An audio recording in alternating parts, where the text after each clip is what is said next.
even in a higher status building in a pre-1842. But the other exciting thing, of course, about this building was this. Oh, the plaster. Plaster. It's actually plastered on the inside, which is really quite amazing. Because again, that's just not a thing that you just wouldn't have expected that in this type of building.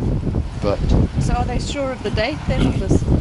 Well, we know they were all cleared in 1842, the spring of 1842. After the riots in 1841, they were given 6 months to stay. So all that deal was struck in September 1841. So we can presume that it was March, April 1842.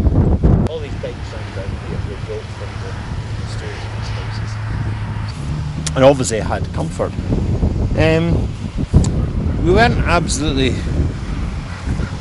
certain about the floor. Well, I'm personally not totally sure about the floor, because we didn't come down onto any clear compacted floor layer. This is probably natural, the actual natural surface, but it could just be it's been dug up and sort of redeposited.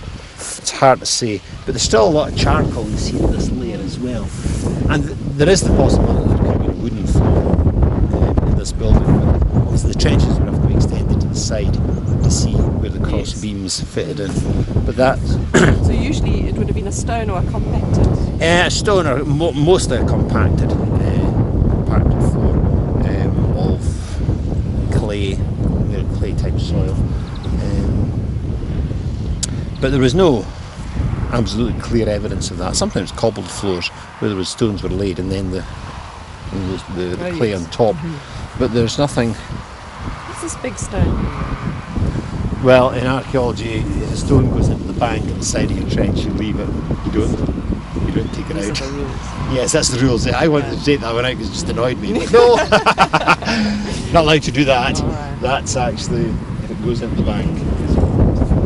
But it's probably fallen down or something. Yes, it's just been demolished. All the small stones and the tridents and everything just fell down both sides. They couldn't bother to clear it. Just as simple as that. And is it 2 rooms? It's 2 rooms. Yeah, this is dividing wall here, unusually substantial. So for an inside wall. For an inside wall. So there's still a lot about this house that we don't know, because you're then into another room here. Came out a lot of window glass as well. So there's no question in my mind that there was proper windows and so on in this house. Probably the front could well have looked a bit like Arnable. Arnable's kind of my reference point for this house. Arnable's probably 1820s, and it has the gable end fireplace, and it's also got the plaster straight onto the stonework. There's not lath and plaster, it's just the plaster straight in the stonework, and sort of similar rough stones making up the hearth. So Arnable's also got an off-centre doorway, which I think this is the doorway probably here. Is that not a 3rd room then? Well, see, that's what's not clear. I think the doorway's there. This could be a division here, but it also might just be tumble. Yeah. It might just be tumble. So I think this house, you would have had the door here, and then there'd be a window there, and probably a window here, and then a window on that room as well. Big house, eh? Yeah. It is actually about the size of Arnable. It's not. All right. Yeah. It may be marginally narrower, but it's certainly that style. Because that's one thing. It's hard to say what sort of height, but it is a substantial cottage. Because like another reference point, of course, is the house up the road, the Kearnabeen Cottage itself. Oh, is that also quite old? Well, it's 1827. You see, it was here that when the whole place was cleared. That was the school. So you've got the school and the schoolhouse up there. So. And that's kind of another reference. That's quite a good reference for if you were trying to reconstruct. For this, yes. Not so much for the ones further down, because they're much older. Yeah. And, well, of course, that's what the archaeology down there is trying to establish is age and, when were all these buildings built? And what extent, how big was this township, before the clearances? Because there's James Anderson at Rispond actually brought a lot of people onto the estate in the 1830s as they were being cleared elsewhere around about Durness. So some of these buildings that we see today, or the foundations that we see, could have actually just gone up in the 1830s and then been cleared in 1842.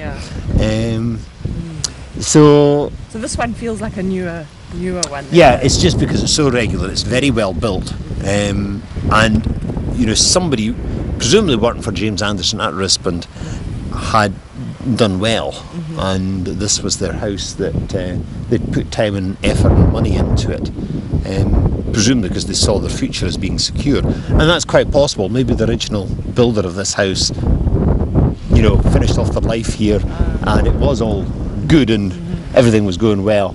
But by the time 1840 came along, it could have lost status by then. It's hard to say. If I had to stick my neck out for a date, it would probably the 1790s, 1800, something like that. I don't think it'd be much older than that. Like sort of these things above modern ovens. That's right. The same sort of thing. Because you weren't doing a great big roaring fire, the wood presumably, fingers crossed, never actually caught fire. Because this is a big room, isn't it? See, this is a big room. It's actually bigger than that room, and there must have been some way of heating this. But it could also have been some sort of transitional building where you might in this room still have the hearth in the middle of the floor. Yes, true. Yes. And then that was the good room. There is some evidence to suggest, some written evidence to suggest that may have been the case. But that's why you need more digging. That's why we need more digging.